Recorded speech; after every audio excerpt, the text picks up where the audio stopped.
सुनिए ये इमोशनल कहानी माँ की अंतिम इच्छा। माँ, आज खाना हमारी ओर खाना। तुम्हारी बहू ने आज तुम्हारी पसंद की चना भाजी और मक्के की रोटियां बनाई हैं। माधव अपनी बात को लगभग जाते जाते ही कह गया। जो दरवाजे पर बैठी उसकी बूढ़ी माँ ने अच्छी तरह सुन भी ली थी। सुनती भी क्यों न, आज पूरे 1 महीने बाद बड़े बेटे के घर से खाने का बुलावा आया था। बूढ़ी माँ के 3 बेटे और 2 बेटियाँ थीं। पति का देहांत हो चुका था।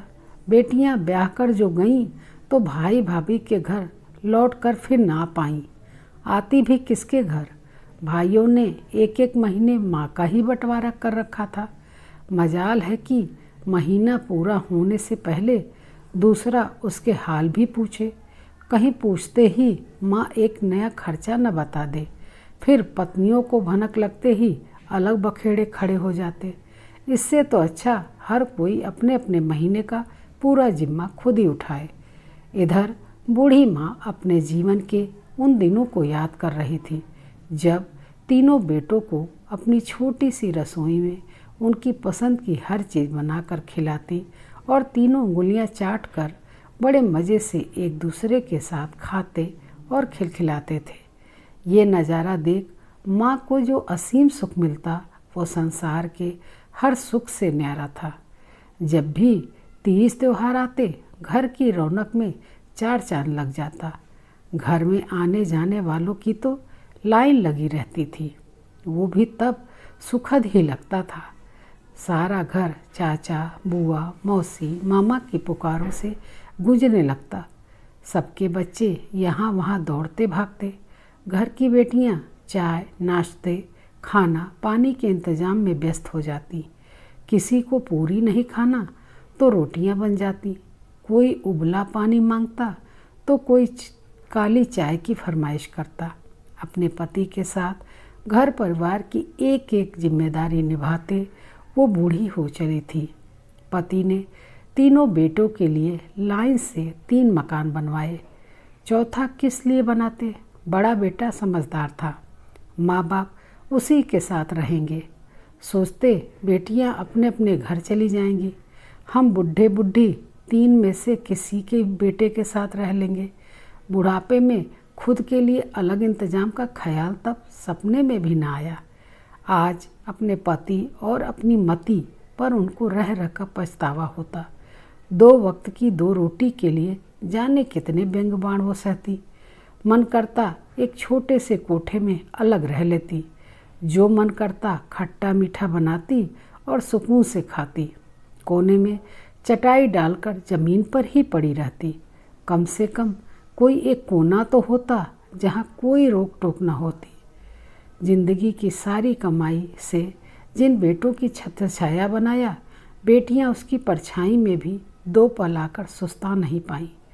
जहाँ माँ रहती वहीं आकर बैग रखती। भाभियाँ पानी भी न पूछती और कहती हमसे मिलने थोड़ी ना आई हैं ये, अपनी माँ से मिलो और चलती बनो। भाभियों के ये भाव बेटियों की आंखों में आंसू के रूप में छलकता था। माँ, ओ माँ, कब से छोटी बहू आवाज़ दे रही है, रोटी खा लो, उसे भी फुर्सत होना है। कोई तुम अकेले ही थोड़ी हो घर में, अंदर आकर खा लो तो वो फुर्सत पाए। छोटे बेटे की तीखी और चिड़चिड़ी आवाज़ से बूढ़ी माँ की तंद्रा टूटी। वो सोचते हुए उठी, काश एक बार फिर से सब साथ बैठकर खाते हंसते खिलखिलाते। एक बार वो असीम सुख मैं अपनी आत्मा में भर लेती तो खुशी खुशी इस दुनिया से विदा हो जाती। बड़ा मन था चने की भाजी और मक्के की रोटी खाऊं। बड़ी बहू बनाती भी बड़ा स्वादिष्ट है। इधर थाली लग गई। चलो, लगी थाली छोड़कर कैसे जाऊं? सोचकर उठी और जैसे ही पहला निवाला मुंह में डाला, उसका गले के नीचे जाना भी कठिन हो रहा था। रोटी शायद बासी थी, साथ में मूंग की दाल थी। मन में पहले ही साग भाजी की गंध समाई हुई थी, पर कैसे कहे। घंटा भर बाद बड़ी बहू तमतमाती हुई आई। बुलाने के बाद भी माँ नहीं आई।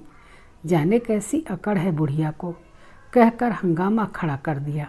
बात बढ़ती गई और एक बार फिर बटे हुए बेटों ने निष्कर्ष निकाला कि लड़ाई की जड़ तो माँ ही है।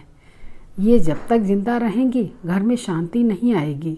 जाने कैसी घड़ी थी, बेटों के मुख में साक्षात सरस्वती आ बैठी।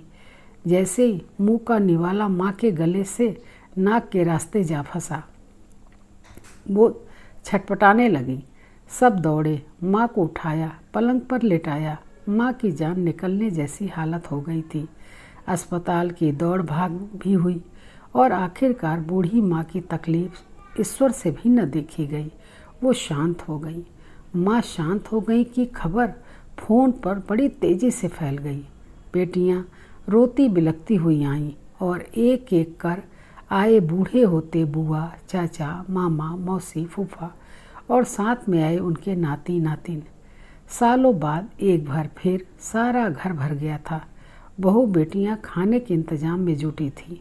आंगन में खाट डाले फूफा जी भी थे और घर में दौड़ लगाते बच्चे भी।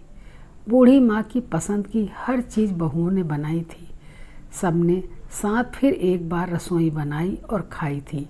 उनके बीच ही कहीं बैठी बूढ़ी माँ की आत्मा ये सब देख असीम सुख की अनुभूति कर रही थी और अंततः यही कह रही थी, मेरी अंतिम इच्छा मेरे जीते जी न सही, मरने के बाद तो पूरी हो गई।